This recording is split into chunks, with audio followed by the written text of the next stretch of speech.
And music, and joining us now, the co-host of Sports Talk Mississippi, Mr. Brian Hadad. Morning, Brian. Gerard, what's going on this morning, man? How are you? Tell us all about it, man. The Bullies, they're headed to Omaha. First, when we last talked, I think it was the day, right, of the third and final game of the Super Regional Series, and we were both sort of 50-50 on them pulling it out. Notre Dame looked like they were on a mission. They were playing well. And, of course, it's always kind of a potluck with the pitching when you get down after a couple of hard-fought games. But they came through it, and they're headed to Omaha. They're pretty good. Yeah, this is a good baseball team. You know, I don't think they're as good as they were 2 seasons ago with that team with Ethan Small and Jake Mangum and those guys. But this is a very good baseball team. Yeah. Can they win a national title? I don't know, but can they make a good run in Omaha? If they can get past this first game with Texas, I think you could see them last a good long while up there. Texas pretty good too, and honestly, good to see them back in the mix. A lot of folks don't realize, and we talked about it the other day on the air. They've made more appearances to the College World Series, that being 37, than any other D1 program. They've just been really a baseball mecca. Of course, legendary coach Augie Garrido, maybe the best college baseball coach ever, emulated by many as coaches, including yours truly in coaching the youth. I'm a student, honestly, of Augie. Have just read, observed, watched his various films out there on YouTube of him coaching and handling his team. Anyhow, I'm sort of going off into the weeds about Augie. But Texas is back. They're going to be a formidable foe for Mississippi State. Texas is back in baseball. We got to make sure we clear exactly. that up. You're right about that. don't go down that road with football. Oh, my gosh. Yes, they're a good program and always have been. You know, you're talking about this at 37 College World Series appearances, a couple of national titles. 6 to be exact. Yeah, 6. exactly. Yeah, and you know, just so many great players. So I like these kind of matchups. I like when Mississippi State matches up with these historical powers like that. So, and you know, it's a rematch from Game 1 of the season. That was Mississippi State, Texas. The Bulldogs got the win there at that tournament out there in Arlington, and they'll look to do the same this week. Texas has, you know, and I talked about this on the Thunder and Lightning podcast. Texas has gotten a lot better since that first weekend. You obviously saw them play Ole Miss as well. And they went 0-3 in that tournament. And watching them play, I thought, man, I don't see why this is a top 10 team. Yeah. I'm not overly impressed, but they've only lost 12 times since that opening weekend. So obviously they got it figured out, and they're a good baseball team. No doubt. And so, what about the rest of the bracket that Mississippi State has to run through there?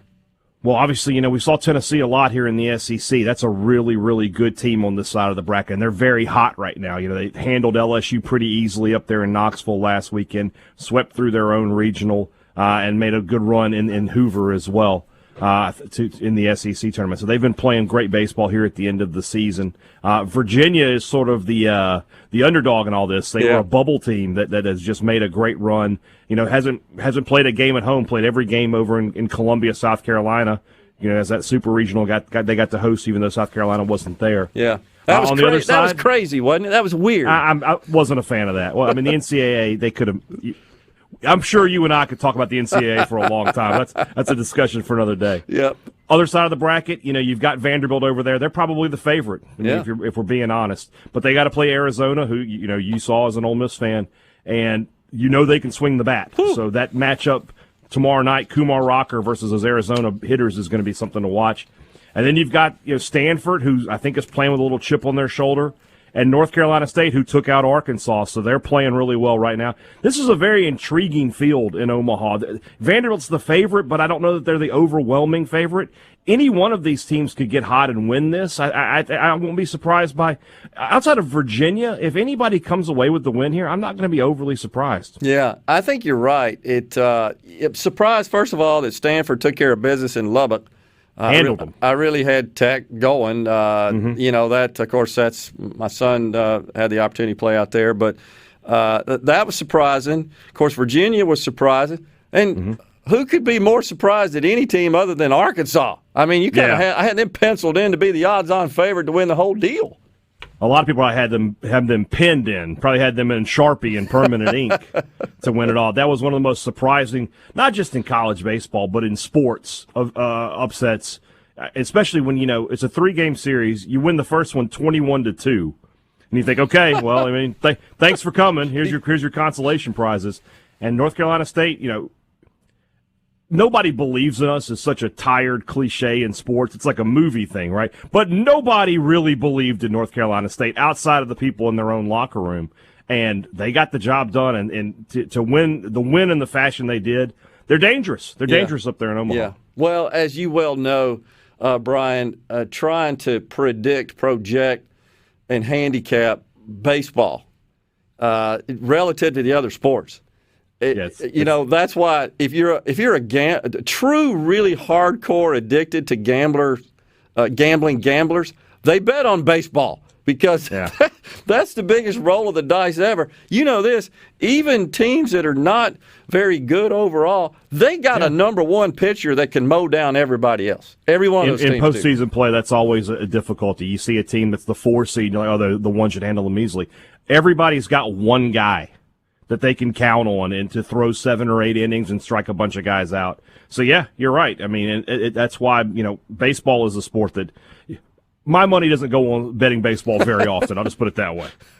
Well, it should be, as always, a very interesting series. It's gotten to where that's more fun than watching MLB baseball, in my view, and this ought to be fun. And it's always fun when you've got sort of some new teams, new names in there instead of the same old teams. That's always good for the intrigue. Who could forget Stony Brook?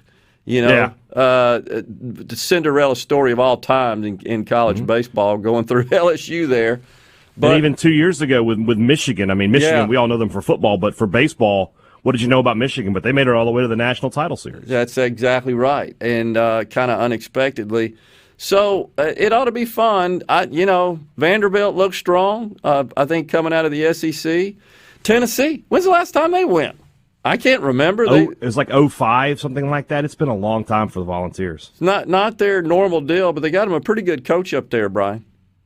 That guy is a big-time coach. Big-time coach. I'm surprised it appears he's going to stay. I thought for sure Texas A&M or LSU would pluck him from Knoxville, but it appears he's going to stay, and that's good news for that program. I think you're right about that. So, well, what else is happening in the world of sports from your vantage point that we should know about? Man, right now, it's sort of a quiet time outside of the College World Series. You've got some MLB happening. As you see, I'm wearing my Giant shirt today, best team in baseball. I'm always excited to promote them. Yeah. But beyond that, I am glad to see, and I know you are too, that, for Mississippi State and Ole Miss, the coaches are back on the road recruiting. We're having camps again. We're having our, they call it the road dogs. I'm not sure what the Ole Miss side of it's called, but the coaches coming out and speaking and having those buffet lunches and talking to the fans. I mean, this is stuff we all missed a year ago. Absolutely. And now we're all back to it. So, and colleges are coming out every day and throwing out videos saying 100% this fall for attendance. I love seeing that stuff. I'm excited.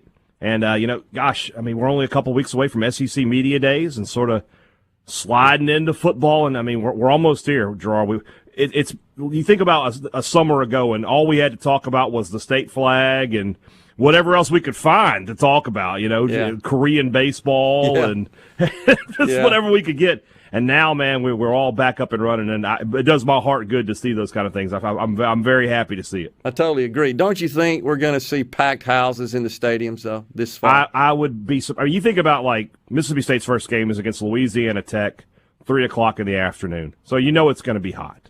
It's going to be scorching hot. And in a normal year, there'd probably be 10,000 empty seats, right? A 62,000-seat stadium, maybe 53,000 would show up. I bet that thing's packed to the gills. I agree. They're going to be turning people away, and then it'll be the same way. I know Ole Miss is in Atlanta that first week. The first Ole Miss home game, it'll be the exact same way. They'll be turning people away. I totally agree, and I look forward to it. And me too. You know what we've learned in not being able to have sports at the full capacity is just how much we've missed it. Absolutely. And we took it for granted. Need it, Gerard. We need it. We absolutely need it. I totally agree. Brian, always good to talk to you, my friend. Yes, Appreciate sir. it. Talk to you again soon. We'll talk more when we get this series going. See you soon, Brian. Absolutely. Take care. Yes, sir. You too. We'll be right back on the JT Show. Coming up at 11:05, Don Redmond, spokesperson for the AAA Mississippi. We'll talk about these gas prices, folks. Stay with us.